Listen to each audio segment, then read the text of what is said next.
Hello, welcome back to my review of JoJo Part 3 Stardust Crusaders. This review will mostly focus on the 1993 anime OVA. I will touch on the manga a little bit here and there, but the OVA is my favorite version of Part 3 and mostly what I want to cover here.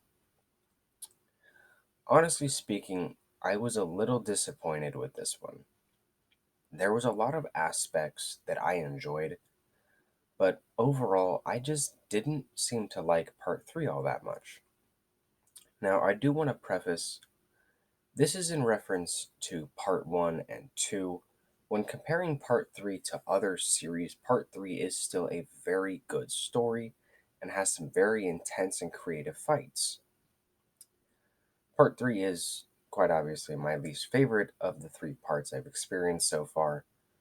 The plot of traveling around the world and just battling stand user after stand user was just very boring compared to the brotherly rivalry between Jonathan and Dio or Joseph's journey to fight the Pillarmen.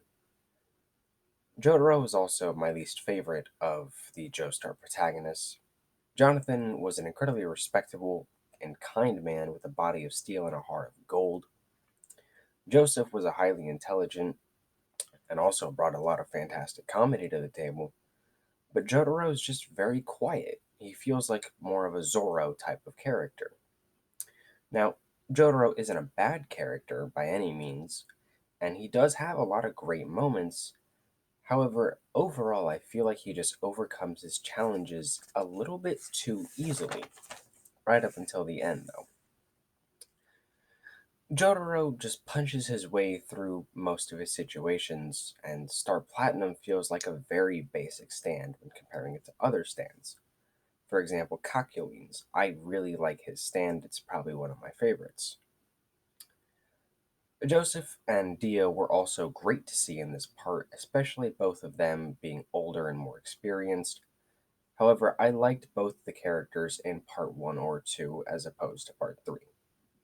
Joseph, while funny, just didn't bring the same level of comedy or outside the box thinking as part 2. As for Dio, he's still a very fantastic antagonist in part 3. However, he just felt so detached from the narrative for a majority of it. He's still the same classic Dio, and he has that classic Dio attitude that I love.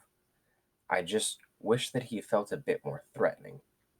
In part 1, he was directly responsible for a lot of the horrible things that occurred in Jonathan's life.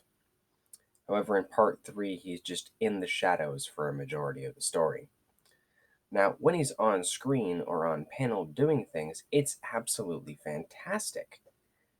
And it's really good, even though he just doesn't quite feel as cunning as part 1. I do I really like the OVA's depiction of him more so than the manga, and really the OVA as a whole more than the manga, especially when it comes down to his final battle against Jotaro. Despite the things that were a minor letdown, I still really did enjoy this part. Now, when it comes to the stand battles, some of these were super interesting and fun. My personal favorites were Darby, Vanilla Ice, and Dio, as well as the Death 13 stand user from the manga. The Death 13 was probably my favorite fight in the manga since I'd already experienced the OVA before that. And I think that fight had a lot of creativity and was extremely fun, and I loved Kakyoin's application of his stand in that fight. Also, I would say Kakyoin is one of my favorite Part 3 characters, right up there with Joseph and Dio. The final episodes of the OVA were a real treat. Episode 10, featuring the battle against Darby, was one that I thought would be really boring, but it was filled with super intelligent tricks, clever mind games, and an incredible ending on Jotaro's part. The fight against Vanilla Ice was super scary, and it was intense and engaging. And honestly, even though I'm not a huge fan of Polnareff, I really liked him in this fight. Iggy's death was also unbelievably shocking experiencing it for the first time and very emotional. Now, the best part of part 3, the final battle against Dio. I really enjoyed this battle, or at least like 90% of it. Even though there is areas I have some issues with, this fight was a true spectacle. It was a wonderful final battle, and it made everything prior to it in part 3 well than worth it in my opinion. The car chase scene with Joseph and Kakyoin was super fun, and Dio during this whole portion was fantastic, especially his application of his stand. Kakyoin's death was incredible, and I think that using his stand for a final attack to help Joseph realize what Dio's stand was a great way for him to go out. On top of this, Joseph figures out what Dio's stand is, and I think that's a great way to apply how smart he is, since he really wasn't given a whole lot of options to do that. Joseph's death was incredibly shocking. I genuinely thought that he died. Joseph is my favorite JoJo character, and this whole scene really hit me like a knife to the throat. However, in my opinion, I think that Joseph should have stayed dead. I don't mind that he's alive. I just feel like Joseph staying dead would have solidified just how scary and efficient Dio is. And the final battle between Jotaro and Dio. So I have a little bit to say with this one. This is the fight I have been waiting for since I started the series, part 1. And honestly, it didn't fully live up to my expectations. This fight in the OVA was incredibly well animated, the action was super fluent, and the OVA's depiction of the final battle is my favorite.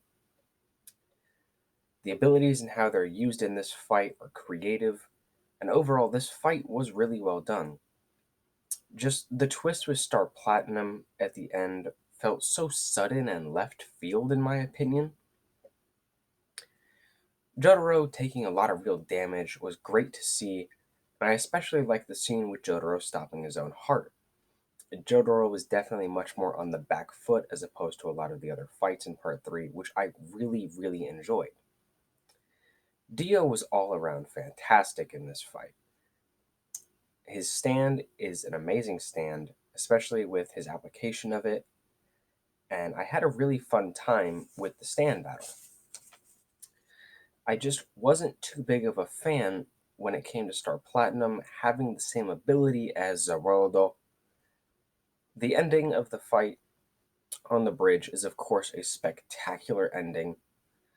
However, Jotaro's final line really didn't sell me on the fight. Others may feel different, but Jotaro saying that Dio lost because he made him angry honestly really killed what was a fantastic scene for me. I think the ending would have been better had Jotaro just remained quiet the entire time, or maybe said something different than that. Overall, I didn't hate part 3, it was just a bit of a letdown. Now, some of the stand users and abilities were genuinely really fun. Jotaro versus Dio was a really good fight, even if some aspects were a little bit disappointing. And overall, I feel like part 3 is a good but not great conclusion to this trilogy of JoJo parts we have here. That's going to be all from me today. Bye, guys.